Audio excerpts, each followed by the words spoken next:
ಸಖತ್ ಖಾರ ಬಣ್ಣ ಮತ್ತು ರುಚಿ ಆಚಿ ಚಿಲ್ಲಿ ಪೌಡರ್. ಸಾರ್ವಜನಿಕವಾಗಿ ನಿರ್ಮಲಾನಂದ ಶ್ರೀಗಳ ಕ್ಷಮೆ ಕೇಳ್ತೇನೆ ಅಂತ ಹೇಳಿ ಕ್ಷಮೆಯಾಚನೆಯನ್ನ ಮಾಡಿದ್ದಾರೆ ಎಚ್.ಡಿ. ಕುಮಾರಸ್ವಾಮಿ. ನಿರ್ಮಲಾನಂದ ಶ್ರೀಗೆ ಅಪಪ್ರಚಾರ ಆಗಿದ್ರೆ ಅದಕ್ಕೆ ನಾನು ಕ್ಷಮೆಯನ್ನ ಕೇಳ್ತೇನೆ. ರಾಜಕೀಯ ವಿದ್ಯಮಾನಗಳ ಬಗ್ಗೆ ಅವರು ಮಾತನಾಡಿದ್ರು. ಸ್ವಾಮೀಜಿಗಳು ಅವರದ್ದೇ ಆದ ಕಲ್ಪನೆಯನ್ನ ಹೊಂದಿದ್ದಾರೆ, ಅವರಿಗೆ ಅಗೌರವ ಆಗಬಾರದು ಅಂತ ಹೇಳಿ ಹೇಳಿದ್ದೆ ಅಷ್ಟೇ ಅಂತ ಹೇಳಿ ಮಂಡ್ಯದ ಕೃಷಿ ಮೇಳದಲ್ಲಿ ಕುಮಾರಸ್ವಾಮಿ ಈ ರೀತಿಯಾದಂತಹ ಹೇಳಿಕೆ ಕೊಟ್ಟಿದ್ದಾರೆ. ಬಹಿರಂಗ ಕಾರ್ಯಕ್ರಮದ ಒಂದರಲ್ಲಿ ಆದಿಚುಂಚನಗಿರಿ ಶ್ರೀಗಳಿಗೆ ಎಚ್.ಡಿ. ಕುಮಾರಸ್ವಾಮಿ ಈ ರೀತಿಯಾಗಿ ಕ್ಷಮೆಯಾಚನೆಯನ್ನ ಮಾಡಿದ್ದಾರೆ. ಪ್ರಸಕ್ತ ರಾಜಕೀಯ ವಿದ್ಯಮಾನಗಳು ಏನ್ ನಡೀತಾ ಇದೆ ಅನ್ನೋದು ಎಲ್ರಿಗೂ ಗೊತ್ತು. ಈ ಬಗ್ಗೆ ನಮ್ಮ ನಿರ್ಮಲಾನಂದನಾಥ ಶ್ರೀಗಳು ಮಾತನಾಡಿದ್ರು. ಅವರು ಮಾತನಾಡಿದ್ದಕ್ಕೆ ಇನ್ಯಾರೂ ಮಾತನಾಡಿದ್ದಾರೆ. ನಮ್ಮ ಸ್ವಾಮೀಜಿಯಷ್ಟು ದೇಶದ ಇತಿಹಾಸದಲ್ಲಿ ಶಿಕ್ಷಣ ಹೊಂದಿರೋರು ಮತ್ತೊಬ್ರು ಯಾರೂ ಕೂಡ ಇಲ್ಲ. ಸ್ವಾಮೀಜಿಗಳಿಗೆ ಅವರದ್ದೇ ಆದಂತಹ ಕಲ್ಪನೆಗಳಿದೆ. ಇಂತಹ ಸ್ವಾಮಿಗಳು ಇಲ್ಲಿಗೆ ಬರಬಾರ್ದು, ಅವರಿಗೆ ಅಗೌರವ ಆಗಬಾರ್ದು ಅನ್ನುವಂಥ ದೃಷ್ಟಿಯಿಂದ ಬಳಕೆ ಮಾಡಿಕೊಳ್ಳಬಾರದು ಅಂತ ಹೇಳಿದ್ದೆ. ನಮ್ಮ ಹಾಗೂ ದೊಡ್ಡ ಸ್ವಾಮೀಜಿಗಳ ಸಂಬಂಧ ಹಲವರಿಗೆ ಗೊತ್ತಿಲ್ಲ. ಬಾಲಗಂಗಾಧರನಾಥ ಸ್ವಾಮೀಜಿಗಳು ಸಮಾಜದ ಗೌರವ ಉಳಿಸಲಿಕ್ಕೆ ಬೀದಿಗೆ ಬಂದವರು.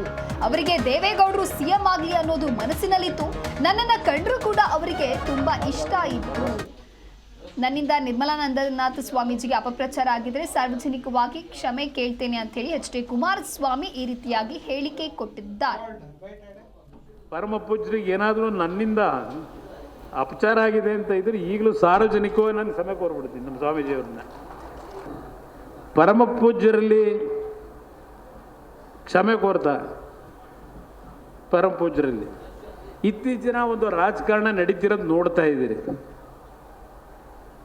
ಪ್ರಥಮ ಬಾರಿಗೆ ನಮ್ಮ ಪರಮ ಪೂಜ್ಯರು ಹೇಳಿದಾಗ ಇನ್ನೊಂದು ಮಠದವರು ಕಾಮೆಂಟ್ಸ್ ಮಾಡಿದ್ರು. ನಾನು ನಮ್ಮ ಸ್ವಾಮೀಜಿಯವರು ಬಹುಶಃ ದೇಶದ ಇತಿಹಾಸದಲ್ಲಿ ಅವರಷ್ಟು ಶಿಕ್ಷಣದಲ್ಲಿ ವಿದ್ಯಾವಂತರು ಮತ್ತೊಬ್ಬ ಸ್ವಾಮೀಜಿಗಳಿಲ್ಲ.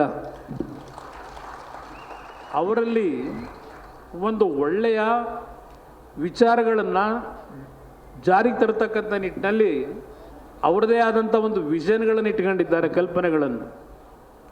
ನಾನು ಅವರಿಗೆ ಅಗೌರವ ಆಗಬಾರದು ಅಂತಕ್ಕಂಥ ದೃಷ್ಟಿಯಿಂದ ನಾವು ಅವ್ರನ್ನ ಬಳಕೆ ಮಾಡ್ಕೋಬಾರ್ದು ಅನ್ನೋ ಒಂದು ದೃಷ್ಟಿಗೋಸ್ಕರ ಹೇಳಿದ್ದ ಹೊರತು ಬೇರೆ ರೀತಿಯಲ್ಲಿ ಅವರಿಗೆ ನಾನು ಅಗೌರವ ಸಲ್ಲಿಸಬೇಕು ಅಂತ ಎಂದೂ ಹೇಳಿಲ್ಲ. ಇನ್ನು ದೊಡ್ಡ ಸ್ವಾಮೀಜಿಯವ್ರಿಗೂ ನಮಗೂ ಸಂಬಂಧ ಪಾಪ ಗೊತ್ತಿಲ್ಲ. ಕೆಲವರಿಗೆ ದೊಡ್ಡ ಸ್ವಾಮೀಜಿಯವರು ಎಂದೂ ಸಹ ರಾಜಕೀಯಕ್ಕೆ ಅವರು ಪ್ರವೇಶ ಮಾಡಿರಲಿಲ್ಲ. ಅವರು ಪ್ರವೇಶ ಮಾಡಿದ್ದು ಈ ಸಮಾಜಕ್ಕೆ ಏನು ಅನ್ಯಾಯ ಆಯಿತು ಜ್ಞಾಪಿಸ್ಕೊಡ್ತೀನಿ. ದಿವಂಗತ ರಾಮಕೃಷ್ಣ ಹೆಗಡೆಯವರು ಮುಖ್ಯಮಂತ್ರಿಗಳು ಅವತ್ತು ವೆಂಕಟಸ್ವಾಮಿ ಆಯೋಗದ ವರದಿ ಮಂಡ್ಯ ಜಿಲ್ಲೆನಲ್ಲೇ ರಸ್ತೆಗಳಲ್ಲಿ ಏನೇನು ಬರೆದಿದ್ರಿ, ಎಷ್ಟೆಷ್ಟು ಪ್ರತಿಭಟನೆ ಮಾಡಿದ್ರಿ,